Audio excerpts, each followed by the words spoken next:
जय श्री राम, राम राम, नमस्कार। Education system Bihar में आपका स्वागत है। आज के स्टूडियो में बिहार शिक्षक बहाली छठे चरण एवं सातवें चरण बिहार टीईटी, बिहार एसटीईटी के बारे में बात करने वाले हैं। बिहार टीईटी, बिहार एसटीईटी शिक्षक अभ्यर्थियों के लिए बड़ी खबर निकलकर सामने आ रही है। वीडियो को शुरू करने से पहले एक नज़र सुर्खियों पर। आज का हेडलाइन देख लीजिए आप लोग। सबसे पहले नियुक्ति पत्र वितरण निर्देश, नियुक्ति पत्र फरवरी में। अपर मुख्य सचिव जी शिक्षा विभाग, प्रोक्सी शिक्षक पर भी बात करने वाले हैं इस वीडियो में। डॉक्यूमेंट वेरिफिकेशन, दस्तावेज सत्यापन पर भी बात करने वाले हैं। फ्रेश रोस्टर, सातवें चरण विज्ञापन, केंद्रीयकृत एवं ऑनलाइन बहाली, एसटीटी सर्टिफिकेट निर्गत एवं सीटें बढ़ेंगी। इन सभी महत्वपूर्ण बिंदुओं पर बात करने वाले हैं। तो आप लोग इस वीडियो में बने रहें और वीडियो को अंत तक देखें। तो आइए वीडियो को शुरू करते हैं और विस्तार से जानते हैं। सबसे पहले बात कर लेते हैं सर्टिफिकेट निर्गत के बारे में। तो आज 28 दिसंबर को पटना में सर्टिफिकेट निर्गत करने की मांग चरम पर और एसटीटी 2019 शांति मार्च। सभी क्वालिफाइड अभ्यर्थी को नियुक्ति चाहिए, लिखित चाहिए, बैनर तले जन जन की यही पुकार। तो प्रमाण पत्र की मांग चरम पर। और इसके लिए बात करें तो आप लोग जानते भी हैं काफ़ी समय बीत चुके हैं। 12 मार्च को ही रिजल्ट जारी हुआ था 12 विषयों का। और इसे में आप लोग समझ सकते हैं कितने समय बीत चुके हैं, लेकिन अभी तक प्रमाण पत्र निर्गत नहीं किया गया है। तो इस लेकर काफ़ी मांग तेज है, सर्टिफिकेट निर्गत करने की मांग। और साथ साथ बात करें तो सीटें बढ़ाने की भी मांग है, क्योंकि आप लोग जानते भी हैं इधर बात करें तो नए एवं उत्क्रमित माध्यमिक एवं उच्च माध्यमिक विद्यालयों की संख्या काफ़ी बढ़ी है। और ऐसे में आप लोग समझ सकते हैं कि 5000 से भी अधिक ऐसे विद्यालयों की संख्या है। नए एवं उत्क्रमित माध्यमिक एवं उच्च माध्यमिक विद्यालयों की संख्या है। यदि इतने पद सभी विषयों में जुड़ जाते हैं तो लगभग सभी क्वालिफाइड की नौकरी पक्की ही हो जाएगी। क्योंकि आप लोग जानते भी हैं इधर बात करें तो 2 विषयों को छोड़कर अन्य सभी विषयों में यदि बैकलॉग के जो पद जुड़ जाते हैं उससे ही लगभग नौकरी पक्की हो जाएगी। लेकिन बात करें तो यदि इधर भी जुड़ जाते हैं पद तो पूरी तरह से नौकरी पक्की हो जाएगी सभी विषयों में। और 2 विषयों की बात करें जैसे कि सोशल साइंस और कंप्यूटर साइंस विषय में, तो इसमें भी यदि ऐसा होता है विद्यालयों की जो संख्या है उस अनुसार से पद बढ़ जाते हैं और भी पद सृजित एवं स्वीकृत हो जाते हैं। तो सभी क्वालिफाइड की लगभग नौकरी पक्की हो सकती है। क्योंकि आप लोग जानते हैं डॉक्यूमेंट वेरिफिकेशन में भी बहुत सारे अभ्यर्थी बाहर होते हैं, सब्जेक्ट कम्बिनेशन का भी मामला होता है, और इसके अलावा बात करें तो शैक्षणिक योग्यता का भी होता है। और आप लोग जानते हैं कुछ अपीयरिंग कैंडिडेट होते हैं, बीएड नहीं होते हैं, ऐसे भी होते हैं। जैसे सोशल साइंस की बात करें तो बीएड अनिवार्य है। तो ये सब हैं, तो आप लोग समझ सकते हैं, जिसके बारे में पहले ही बता चुके हैं। तो बहुत सारे अभ्यर्थी बाहर भी होंगे, तो लगभग माना जा सकता है इतने पद जुड़ जाते हैं तो हो सकता है नौकरी पक्की। और कुछ बच जाते हैं तो आगे और भी पद सृजित एवं स्वीकृत किए जाएँ, इस तरह से नौकरी पक्की हो सकती है। अब आगे बात कर लेते हैं। और बैकलॉग में आप लोग जानते हैं कि काफ़ी पद जुड़ेंगे। कारण ये है कि आप लोग थोड़ा देर के लिए सोशल साइंस को छोड़कर चलिए तो सभी विषयों के पद बहुत जुड़ने वाले हैं। क्योंकि आप लोग को पता भी होगा 16,000 सर्टिफिकेट की वैधता 2 वर्षों के लिए बढ़ाई गई थी। और इतने सर्टिफिकेट हैं, इसमें से हो सकता है कि बहुत सारे अभ्यर्थी को अन्य नौकरी भी मिल गया होगा, अर्थात इस सर्टिफिकेट के आधार पर वे लोग नौकरी नहीं पाए। तो ये भी बात है। तो इस तरह से आप लोग समझ सकते हैं। और बहुत सारे अभ्यर्थी को ये भी हो सकता है कि क्लास 6 से 8 में हो गया होगा और नज़दीक में हो गया होगा, तो वही पसंद होगा। क्योंकि आप लोग जानते हैं वो भी 6 से 8 भी स्नातक ग्रेड के ही शिक्षक होते हैं। तो ये सभी बातें हैं, तो ये सभी मामले हैं। तो जिस कारण से आप लोग अनुमान लगा सकते हैं कि आधा कर दें तो 8000 पद बहुत, तो उसमें 8000 पदों पर बहाली हो पाएगी छठे चरण माध्यमिक एवं उच्च माध्यमिक विद्यालयों की बात करें तो। जबकि आप लोग जानते हैं कि 30,000 पद पहले थे, 30,000 प्लस में पद, और बाद में 2700 पद बढ़े हैं जी। तो 32,700 कुछ पद हैं। जबकि आप लोग बहुत तो 10,000 मान कर चलिए यदि नौकरी होती भी है, फिर भी बहुत सारे पद जुड़ने वाले हैं। लगभग 20 से 22,000 पद अगले चरण में जुड़ने वाले हैं बैकलॉग के।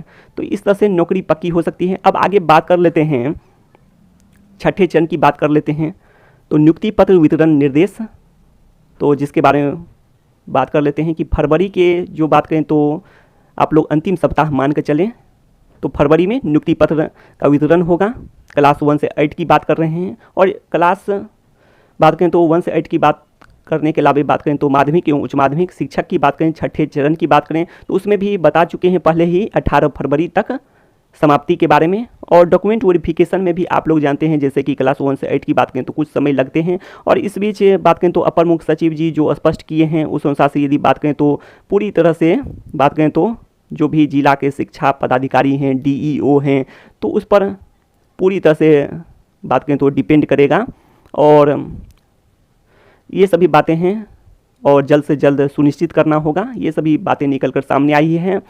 और लगभग डॉक्यूमेंट वेरिफिकेशन की बात करें तो आप लोग मान कर चलें कि और अंततः मान कर चलें कि नियुक्ति पत्र फरवरी में देखने को मिल सकते हैं, फरवरी के अंतिम सप्ताह में। और बहुत देरी हो तो डॉक्यूमेंट वेरिफिकेशन दस्तावेज सत्यापन में यदि कुछ देरी भी हो जाए, लेकिन इसके लिए जो निर्देश दे दिए गए हैं अपर मुख्य सचिव जी द्वारा जिला शिक्षा पदाधिकारी को, और ऐसे में आप लोग मान कर चलें कि बहुत देरी हो तो मार्च का प्रथम सप्ताह मान के चलें नियुक्ति पत्र मिल सकता है। क्लास 1 से 8 की बात करें और 38,000 अभी ही जो चयनित हो गए हैं तो एक साथ ही नियुक्ति पत्र बांटे जाएंगे, जिसके बारे में कई बार स्पष्ट कर चुके हैं कि काउंसलिंग प्रक्रिया पूरी होने के बाद एक साथ नियुक्ति पत्र बांटे जाएंगे। और जो क्लास 1 से 8 की बात करें तो 11,000 से भी अधिक पदों पर काउंसलिंग होना बाकी है, तो इसका भी काउंसलिंग होगा। और साथ साथ माध्यमिक एवं उच्च माध्यमिक विद्यालय की भी जो भी प्रक्रियाएं हैं पूरी होगी, जिसके लिए शेड्यूल भी जारी हो चुका है दोनों का, क्लास 1 से 8 का भी। और साथ साथ बात करें तो STET के लिए भी, माध्यमिक एवं उच्च माध्यमिक के लिए भी शेड्यूल जारी हो चुका है, जिसके बारे में पहले भी स्पष्ट कर चुके हैं। अब आगे बात कर लेते हैं। ऐसे में यदि मान कर चलें कि जो नियुक्ति पत्र फरवरी में मिलता है और इस बीच रिक्तियों का रिकैलकुलेट हो जाएगा, फ्रेश रोस्टर आरक्षण संबंधी जो भी हैं, जैसे कि पहले भी स्पष्ट कर चुके हैं कि कितने आरक्षण मिलते हैं, तो इसके लिए जो पद का जो विवरण होगा फ्रेश रोस्टर की बात होगी और जिला के अनुसार भी होगा।